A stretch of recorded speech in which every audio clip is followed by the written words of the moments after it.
Glória a Deus, louvado seja o nome do Senhor Jesus Cristo, a paz do Senhor Jesus. Aqui quem fala é o Diácono Eric, amém. Eu estive estudando a palavra de Deus para trazer para a sua vida, louvado seja o nome do Senhor, amém. Estudei a palavra do Senhor, amém. E uma palavra de Deus para a sua vida, amém. A palavra do dia hoje. A palavra que nós vamos ler hoje é o livro de Salmos 139. A gente está lendo, louvado seja o nome do Senhor. Eu vou estar explicando a palavra de Deus. Espero que essa palavra fale no seu coração, amém. Que você seja alimentado nessa palavra, que você possa viver essa palavra a cada dia na sua vida, amém. Louvado seja o Senhor. E o Senhor vai conseguir falar no seu coração, amém. Vamos estar meditando aqui na palavra de Deus, Salmos 139. Vamos estar lendo, amém. Louvado seja o nome do Senhor. Amém. Aqui fala salmista Davi, né? Nos conta para suas lutas, suas provações. Ele fez muitos salmos, né? Eu creio que ele fez ali, escreveu seu testemunho, né?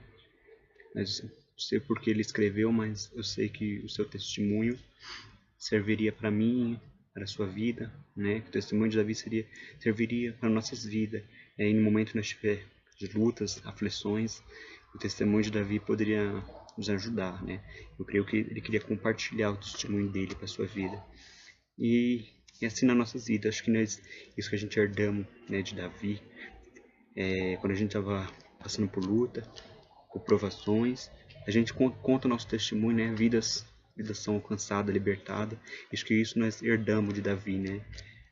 Não de Davi, mas tantos profetas, né? Louvado seja o nome do Senhor.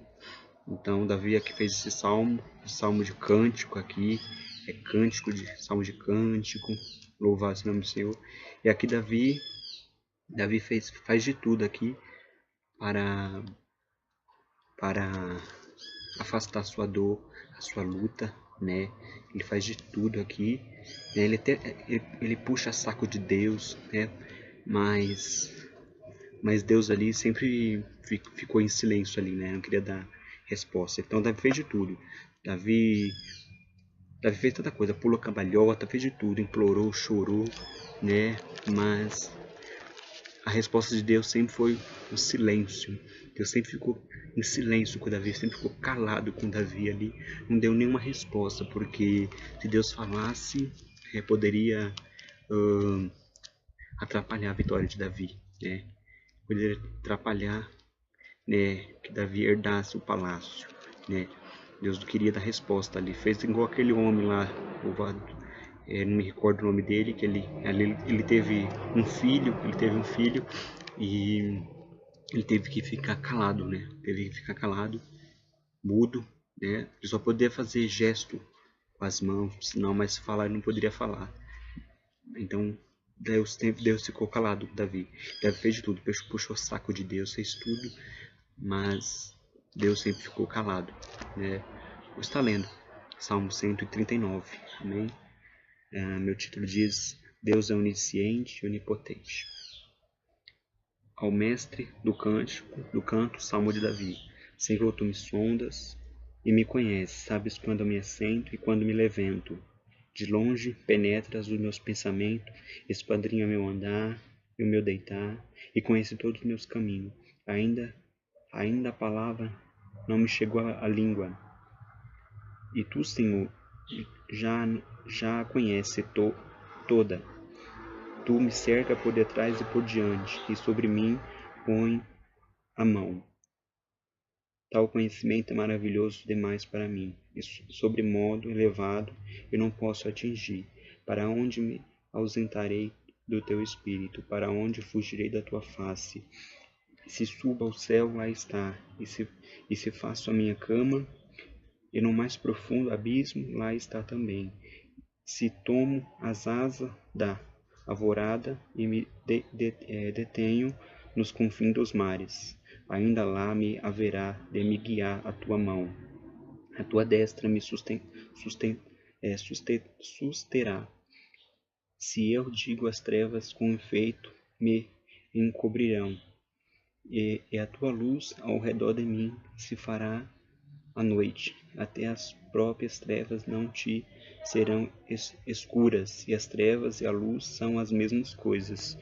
Tu, pois, formaste o meu interior, tu me teceste no meu seio da minha mãe. Graça te dou, visto que por modo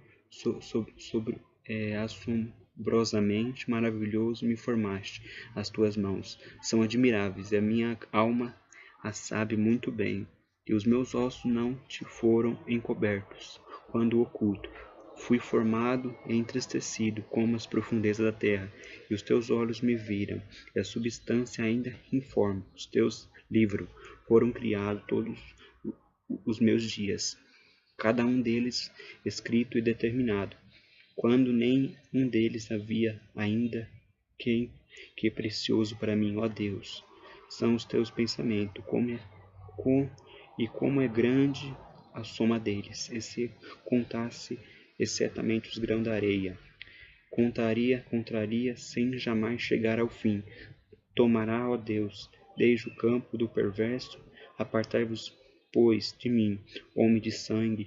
Eles se rebelam insidiosamente contra mim, e os teus inimigos falam malícias. Não aborreço eu, Senhor, os que te aborrecem, e eu não abomino os que contra ti se levantam. Aborreço com ódio consumado para mim. São inimigos de fato. Sonda-me, ó Deus, e conhece o meu coração. Prova-me, conhece meus pensamentos. Vê se há em mim algum caminho mau. Guia-me pelo caminho eterno. Amém? É a palavra de Deus para a sua vida. Então aqui, na palavra, aqui, a palavra do Senhor, 139, louvado seja o nome do Senhor. O 5, Tu me cercas por detrás e por diante, sobre mim põe a tua mão, né? Louvado. Aqui o Senhor, ele sonda os seus filhos, né? Ele sonda a minha, a sua vida, ele sonda, como sondou Davi também, sonda nossas vidas, ele sonda nosso pensamento, nosso caminhar, nosso agir, nosso deitar, tudo que a gente faz, Deus nos sonda. Deus, aqui que Davi queria dizer, né? Deus nos sonda, louvado, né? Ainda que a gente, Deus aqui nos sonda, ele nos conhece. Antes que a gente disser, né, a palavra que a gente disser, Deus já sabe antes, né? Deus já sabe antes. Então, antes que a gente digamos uma palavra, Deus já conhece antes essa palavra, né? Louvado seja o nome do Senhor. Então, ele conhece totalmente a nossa vida, né? E o objetivo, né, de Deus com Davi, se a gente se encontra como Davi, passando luta, provações, né? E o objetivo de Deus comigo, com a sua vida, como Davi também. O objetivo de Deus não é trazer mal para a sua vida. O objetivo de Deus não é nos condenar, mas o objetivo de Deus é nos ajudar, né? É nos proteger de todo mal, não é nos condenar, mas sim é nos proteger do mal, né? Louvado seja o nome do Senhor. E aqui no 6, Davi já começa: tal conhecimento é maravilhoso demais para mim, e sobremodo elevado eu não posso atingir. Davi aqui, louvado seja o nome do Senhor, aqui ele já começa puxando o saco de Deus, né? Já começa puxando o saco de Deus, porque aqui ele já começa a fazer a sua admiração, admirar Deus pela sua obra, né? Então ele começa aqui, começar a sua admiração por Deus, né? Começa a admirar a sua intimidade com Deus, né? Então aqui ele começa a fazer a sua primeira admiração, já puxar saco, já puxar sardinha para o lado de Deus, puxar o saco de Deus, para quê? Para que Deus aliviasse a luta de Davi, a aprovação de Davi. Então Deus não poderia fazer isso, né? Deus queria, porque o inimigo de Davi era o próprio Saul, né? Era o próprio Saul. E Deus queria que Saul tão somente morresse, parece que Saul morresse pelo espírito da loucura, né? E Deus não queria tocar em Saul, né? E nem muito menos Davi, porque Davi disse: longe de mim tocar no ungido do Senhor. Então o objetivo de Deus era matar Saul, né? Era que Saul morresse, né? Na guerra ou por ele mesmo, né? Ele queria que e ali Deus já automaticamente já entregou Saul na mão do inimigo, na mão do adversário, para que ele seja morto, né? Foi a ordem de Deus, porque quando Deus manda, o inimigo obedece. Então Deus queria que Saul morresse pela sua guerra, pela sua loucura, né? Louvar o nome do Senhor. Então acho que isso que Davi não entendia. Deus já entendia, mas Saul, Davi não entendia. Deus já entendia o propósito, a missão, a obra, né? Então Deus queria. Então aqui, por isso que a gente lê os Salmos de 1 até o final, a gente só encontra Davi conversando com Deus, tocando o coração de Deus, só falando, mas aqui não encontra Deus falando com Davi. Mas isso a gente não encontra Deus falando com Davi, porque Deus sempre ficou em silêncio. E ficou em silêncio porque se Deus falasse alguma coisa, poderia atrasar a bênção de Davi, poderia atrapalhar os planos de Deus, o propósito de Deus na vida de Davi, né? Louvado seja o nome do Senhor. Então aqui Davi já começa, né, já a puxar sardinha, a puxar saco de Deus. E é isso que a gente, muitas vezes, nós fazemos, né? Muitas vezes fazemos, né? Quando passando luta, passando prova, aprovações, a gente começa a puxar saco de Deus, puxar sardinha para Deus, começa a fazer aquilo outro, mas com Deus não é assim que funciona. Com Deus não é assim que funciona. Para Deus, tudo há um tempo determinado por Deus, né? Tudo há um tempo para Deus. Então a gente começa a puxar sardinha para Deus. Ah, se você não me dá isso, eu vou fazer aquilo, né? Começa a puxar sardinha para Deus. Nós fazemos isso, né? Se a gente dizer que não, nós já estamos mentindo. Porque quando é fazendo luta, provações, começa a puxar o saco de Deus, começa a fazer de tudo para chamar a atenção de Deus, né? E é isso que o Davi estava fazendo, puxando sardinha pro lado de Deus, né? Começa a admirar a questão íntimo, né? O vaso. Então, aqui é isso que está acontecendo, uma admiração. Aconteceu aqui uma admiração, né? Uma admiração. Então, Davi admirou a sua intimidade com ele tinha com Deus, uma admiração. Ele começou a admirar. Então, aqui já começa a puxar sardinha pro lado de Deus, né? Louvado seja o nome do Senhor. E aqui já nos fala, né? Aqui vamos pular para o 7. Para onde me assuntarei do teu espírito? E para onde fugirei da tua face? Né? Então aqui o 7. Então nós vamos ler o 7, o 8 e o 9. Porque o 7, o versículo 7, o 8 e o 9 fala automaticamente a mesma coisa. Fala automaticamente a mesma coisa. Então vamos ler o 7, o 8 e o 9, que fala a mesma coisa. Então vamos lá. O 7.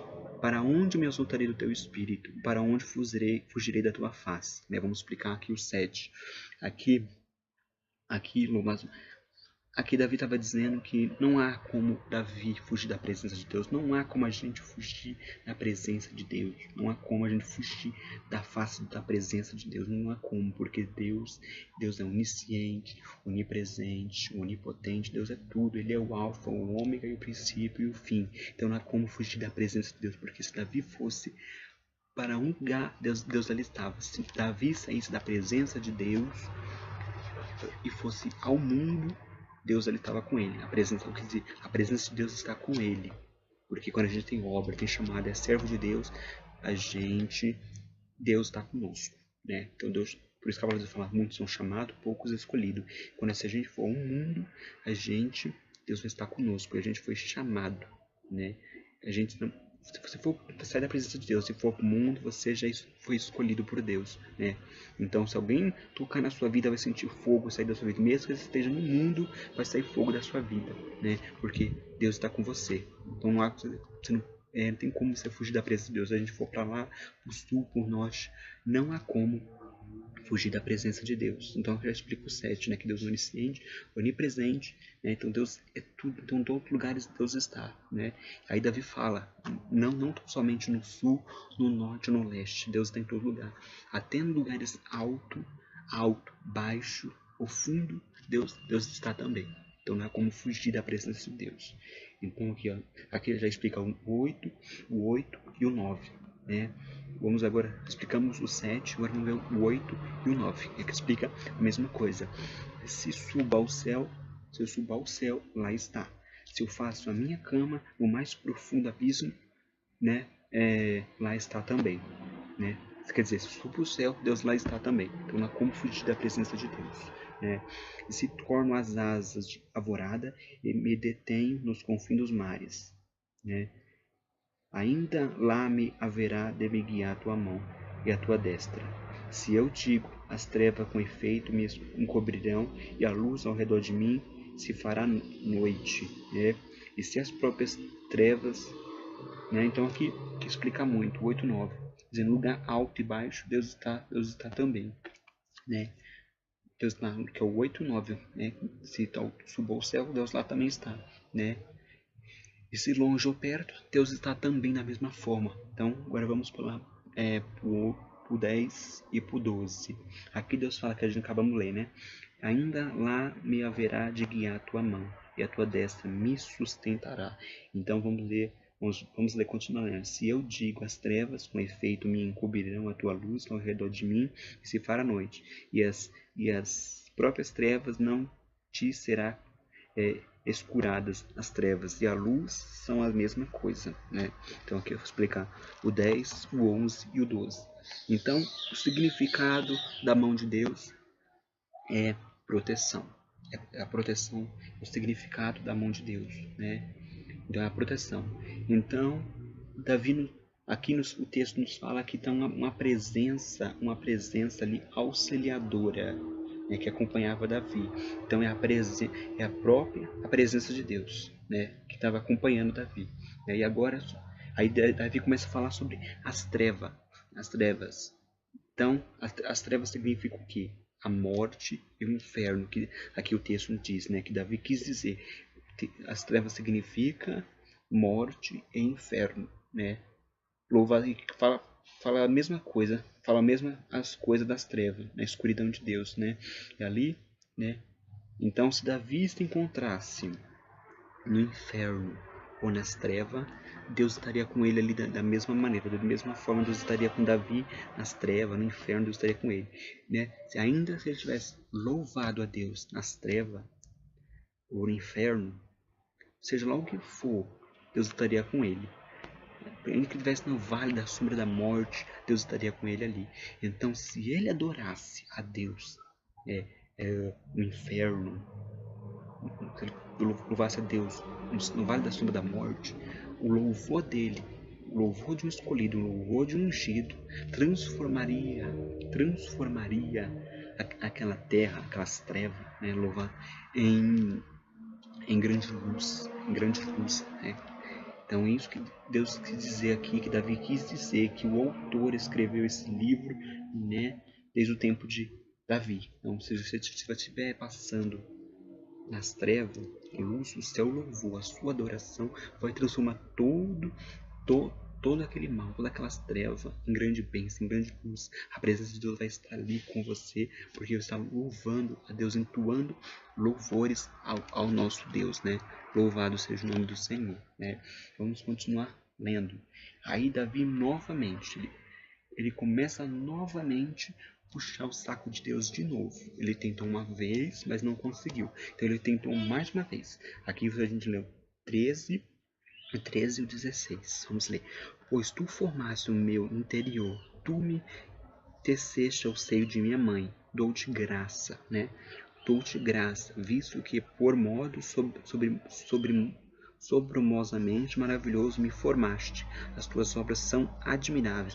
Percebe que ele está puxando o saco de Deus de novo, para Deus deixar a luta dele, né? Para que Deus, o que ele estava tentando comover o coração de Deus, né? Tentando tocar o coração de Deus para que Deus tirasse ele daquela prova, daquela aprovação, né? E levasse ele para a luz, né? Então aqui ele já começa a falar, e a gente paramos no 14, dou-te graça, visto que por modo a sua